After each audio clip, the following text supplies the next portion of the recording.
Hour number 2, and this is why you listen to Idaho Sports Talk. Prater the Ballgame here on our Double Tap Pub hotline. Boise State head football coach Spencer Danielson with us. We appreciate his time. A lot going on with Bronco Nation. Coach, thanks again for hopping on short notice. Always appreciate talking ball with you. Always, Mike, Johnny, appreciate you guys. Thanks for letting me hop on. And I love the entry music, man. I'm getting fired up just listening to it, man. So excited to talk to you guys. Coach, you could hang in Cubicleville with us when we get ready for our show every day. I mean, Spencer Danielson, you'd be a heck of a teammate down here. I know you got other things to do, and I'll start you with that. Just, Coach, the timing in college football today. I mean, last week, your OC quarterback coach comes to you and says, hey, I might be considering another opportunity. It comes to fruition with everything in the world of college football that goes on now. Did it still catch you off guard, Bush Hamdan bolting? Yeah, I think just like anything, Johnny, it always catches you off guard, but it is what it is, and it's just like anything. You can be frustrated about, or you can find ways to look at the positives and look at things that are gonna help you going forward. So just like with Bush, I mean, I think the world of Bush, not only as a friend but as a football coach. He had an opportunity to leave and help his family in certain ways, and so for me, it's wish him the best. And now I'm excited about a bunch of different candidates that I've talked to, and there's only going to be more. I'm going to take time with this process, but I'm excited for it. I'm excited to find someone to come in here and not only help develop our quarterbacks, our offense, and make us the most explosive offense we've been. So as hard as it is, as much as timing is my Saturday definitely was very different than I thought it was going to be. When I first found out, I can promise you that I had some stuff planned with my wife that quickly changed on me, but it's one of those things that it's the reality of what it is. And when things come up, you deal with it as they come, and I'm excited for what they can be in the future. So just like anything, you never know when things are going to come up, but they are. And just being ready for whatever it is, from a coach to a player to whatever situation. And Mike, John, you guys see it across the country too. So it's as hard as the situations are, it happens. And I'm excited about where we're going. Spencer Danielson, Boise State football coach, joining us right here on Idaho Sports Talk. Coach, really appreciate your time and your access to this situation. We know you're very, very busy. And one quick follow-up before we kind of dive into your criteria. We're not going to ask you about names, but, what's important to you in terms of hiring this job. But, the one thing that was kind of reported out there, I just kind of wanted to clarify, there was some talk that maybe behind the scenes, you guys were scrambling to put together a package for Bush. And, the financial packages between what you guys have and what the SEC has is so wide ranging. Was there any kind of attempt to keep him, or did you kind of go into, okay, what's next mode? Yeah, no, I mean, Mike, we had a great conversation. And like I said, I think the world of Bush, it definitely was not a negotiation and, hey, can you get me to this number and all these things. We worked our tail off to continue to push, and obviously Jeremiah and myself are continuing to work to push salaries and what it is. But even in January or December when we signed Bush, we worked our tails off to get to that number. And so and Bush understood that. He knew what it was. So it wasn't a scramble to try and figure out money. It was good conversations just with who we have here, the returning players we have, how special Boise State is, and how much Bronco Nation and all the different things that I just more than anything wanted to continue to talk through it with him so he can see, how special a place it is if he did decide to leave. It was more that, and really just as a friend talking through with him. Obviously, I think the world of him and his family, and if this is the right time for him to do these things, I'm very confident in who we're going to be and the players we have and what we're going to do offensively. And I wanted him to be a part of that when as we kept talking and it was made clear that he was going to make the move. He made the move. And then it was exciting for me just stepping into the next chapter, Mike, and being, okay, now let's walk the path to who's out there and who we're going to go get, because it is an amazing job. It's an amazing job because of the players, because of the place, and it's near and dear to my heart to find the right fit. And I know we're going to take a big step. Coach, how do you want to build this offense? What's Spencer Danielson's vision? I mean, Coach, this is kind of your call now. Yeah. No, there's a couple different things, guys. And I mean, and guys, I've been on the phone. I felt like since the moment it happened till now, my wife jokes that my phone's been now forever glued to my face. I got super glue on my cheek just from sticking it on there. But it's something that first and foremost, I want to be an explosive offense, right? That's running the football, throwing the football. I want to be on the attack. Like that's a non-negotiable for me. We're not going to try, like we will be an explosive attacking offense. With this hire, there's a couple things that I'm really looking for. Obviously, a true quarterback developer, right? Someone who knows quarterbacks, can coach them at a very high level and develop them. We've got from Malachi to Maddox to CJ to Cole, we got a great group of quarterbacks, but they're younger, and I want them to be able to be held to high standards and developed. The other part is, a true proven play caller that knows how to attack defenses, right? When it's 3rd and 5, games on the line, like they know what they're going to. They've been there before. They know the feeling. They know what it is. And they're going to have answers to be on the attack. And then the other part, and these are not in order, but the other part is just an elite connection with our players. That is a huge deal for me. If you come coach at Boise State, you need to love your players. You need to be involved in their life. You need to hold them to high standards and developing them as people. Like that's a non-negotiable. You're not going to sit in your office and watch football and not be involved in these young men's life and make them better husbands and fathers. You can't coach here if you don't want to be involved in their lives and grow them as men. So those are the things for me that are non-negotiable.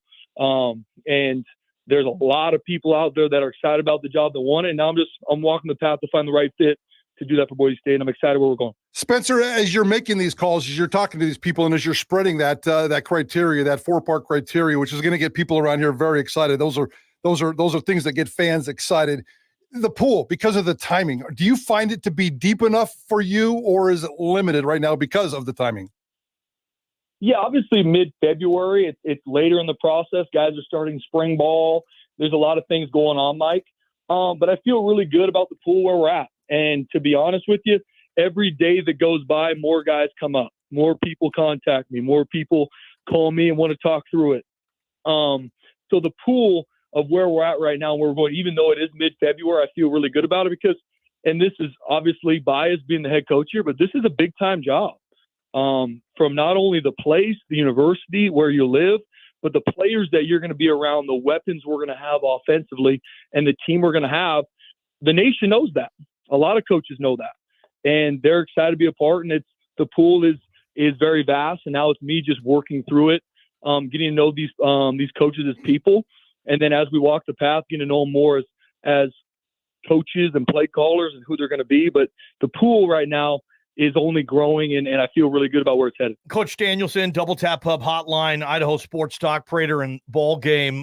Coach, the maybe a similar philosophy, maybe similar verbiage. I mean, is that important to you, bringing in an OC and a QB developer that, let's say, speaks the same language as the current players offensively? Yeah, it does. No, it does, Johnny. Like that's been in conversation with everyone I've talked to. Obviously, whoever it is, I want them to be comfortable being able to call an offense, but the verbiage and being able to blend things and so our players are not starting at zero is a huge deal to me. That's going to be a big deal with whoever comes in here. And talking with, just a vast amount of coaches, guys that have done it for a long time, they feel very confident being able to do that. Because I'd rather have one guy learn new verbiage than have 50, right? And that's just the reality of it. Obviously, whoever it is going to have to come in, bring wrinkles, bring new ideas. I want to be on the attack and I want to be explosive. But from a verbiage standpoint, from play calls to formations, I want to be able to streamline that so our players can hit the ground running. Coach, what is it about the quarterback developer? That's obvious. And outside of the explosive attacking offense, that's what you said, non-negotiable. Then you went straight into the true quarterback developer. In terms of Malachi, you talked last week about, Maddox being available for some 7-on-7 drills, maybe on the back half of spring ball. Certainly CJ needs a lot of that. The quarterback developer, what do you see in a quarterback developer and how much can they do in the spring? Yeah, 100%. Well, Mike, there's a lot of offensive coordinators out there, and a lot have reached out that aren't, first off, quarterback coaches. Exactly. Right? They could be tight end coaches. They could be, which is fine. I know the situation that we are in. I feel strongly about finding a quarterback developer, a quarterback coach that has shown to not only be able to recruit quarterbacks at a high level, but to bring in quarterbacks as freshmen, and you're able to see their development over their time, right? Not just jumping around, finding a way to be able to find someone from high school, find maybe someone from the transfer portal that is younger, and truly develop them and grow their skill. No different in any other position, but especially the quarterback who touches the ball every play. We got to make sure they're growing and developing and held to very high standards, and they continue to thrive. Spencer Danielson. I believe too, no matter what the position, obviously, especially at quarterback, fellas, like I believe if you're a true competitor and your coach is making you better, that buys you in more as well. Coach, how involved with this offense do you want to be? I mean, you want to just hand the keys offensively to a guy and say, hey, go do it. Just score points for me. I can't imagine that's you. Yeah, for me, guys, it's going to be just like anything. There's going to be things that I feel strongly about, either philosophy or the game management side of things that I'm going to handle and I'm going to be in charge of pushing forward. But I want to find the right coaches at every position, obviously, especially coordinator-wise, and I want to be able to empower them. I want to set up structures where, hey, this is what I want. These are mandatory things for me, and I want them to be empowered to go do it, run with it, and then use the skill set they've had and that they've developed over the years to be able to highlight it. And it's my job to make sure, from recruiting to the players, to the coaches, to the practice plans, to the situations, we're doing everything we can to develop our team and put these coaches in the best possible situations. Coach, any internal candidates? I guess I kind of lied and cheated and said I wasn't going to ask about personnel, but is there, I mean, Matt Miller has done it. Matt Miller is a beloved figure around here. And I don't know if you want to go into that, but any internal candidates? Yeah, I think the world of our offensive staff. And that's the same thing that I've talked to all these different candidates about. I think the world of our offensive staff, Matt Miller has called plays. He's done it, did a great job when he did at Montana State. And I've had good conversations with Matt. And I'm walking the process with him. I think the world of Nate Potter too, made him the co-OC in January because of how I've seen him lead the offense from a run game standpoint, not only in game, but in practice. And in regards to how he developed the run game for our offense last offseason and seeing him putting into fruition in every single game and really coordinating that whole run game that obviously people saw on full display. And so I think the world of James Montgomery as a running back coach, Coach Keene as our offensive line coach. So we've got a great offensive staff. In regards to what I'm going to do, I'm still just trying to take all the information in, guys. I'm taking this slow. I told our offensive staff that because I'm not letting myself feel stressed to make a hire and make a decision just because it's mid-February. I want to do the best thing for our players and Bronco Nation.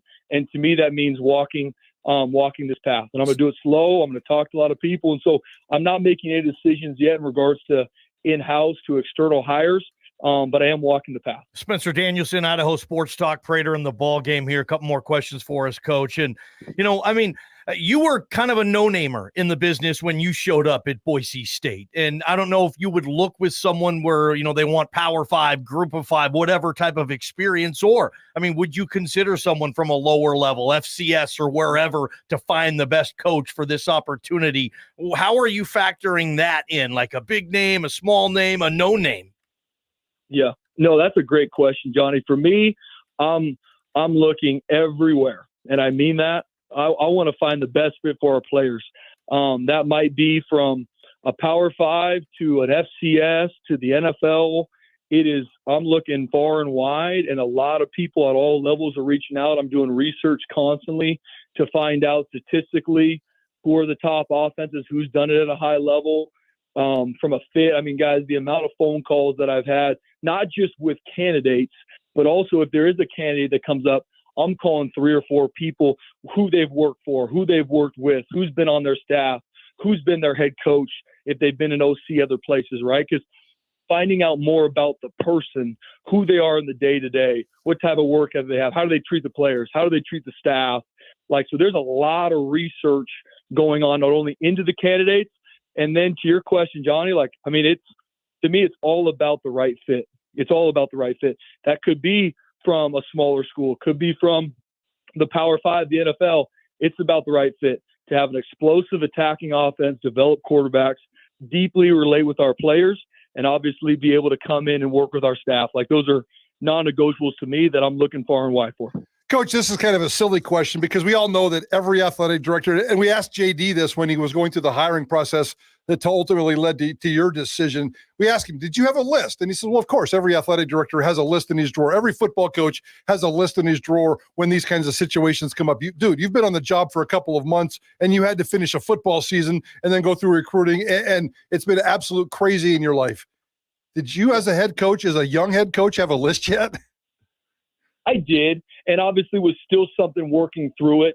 Obviously wasn't just like anything. You're kind of, as you get into February, you're getting ready to kind of start attacking spring ball and on to what's coming forward. But I definitely had a list pretty much almost at all positions, to be honest with you, Mike. Okay. Even offensive coordinator position. So working through that and some guys on the list that maybe I don't really know, but I've watched or I've maybe gone against. And I'm like, when I have an opportunity, if this thing comes up again, these are the guys that I want to have the initial conversations with. And obviously that list was a certain number, and now it's growing over this week and is going to continue to grow. And even for me, it's getting to know coaches that even if we don't hire them now, it's good to get to know them. It's good to get to know them as people and going through that process. So the list will continue to grow, and even some of the guys on the list might get scratched off for whatever reason. So I did, and it's even grown over the past week.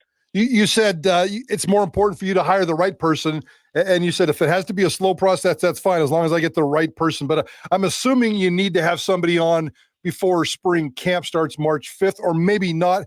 And at this point, and maybe the details are kind of developing and evolving, but is it critical to have somebody here under a multi-year contract as opposed to just bringing in somebody Dirk Cutter style? Yeah, it definitely is. And right now, Mike, even working through the spring ball schedule, like I'm going to be working through that the next couple of days, because right now I'm even looking to potentially push spring ball back. Okay. Just to give me a little bit more time, because whatever decision I make and what we do going forward, it will be in place prior to spring ball. And we'll make sure it is so that our offensive players, our offensive staff, as that comes together, can hit the ground running in spring ball. So I'm still working through some of the spring ball dates themselves now, because I want to make the right decision, not just a decision because I need to. I want to make the right decision for our players, our staff, this place. And if that means pushing spring ball back a week, I'm good with that. And that way we can get the right schemes in, the right timing, and we can hit the ground running when it hits summertime. Coach, always appreciate your time. Hopefully the first of many little catch-ups between Prater and the ball game. And Coach Spencer Danielson, appreciate you, man. Good luck with the hiring. Mike, Johnny, appreciate you guys, man. Always a pleasure. Appreciate you guys. Let me hop on. Great stuff. There is Boise State head football coach Spencer Danielson, and that's why you listen to Idaho Sports Talk. Appreciate our video audience, brought to you by the Dollar Loan Center. They've been funding loans for 25 years at don'tbebroke.com. You need that loan. How about 16 locations coming soon here in Idaho? Visit don'tbebroke.com. What stood out to you the most on Spencer Danielson, Prater? We'll get back to this next hour, but until then, you guys let us know. You just caught that interview. What are your thoughts on the Cloverdale Plumbing text line? 208-424-9300. Prater on the ball game, Idaho Sports Talk. From the Beacon Plumbing Traffic Studios, this is Ticket Traffic.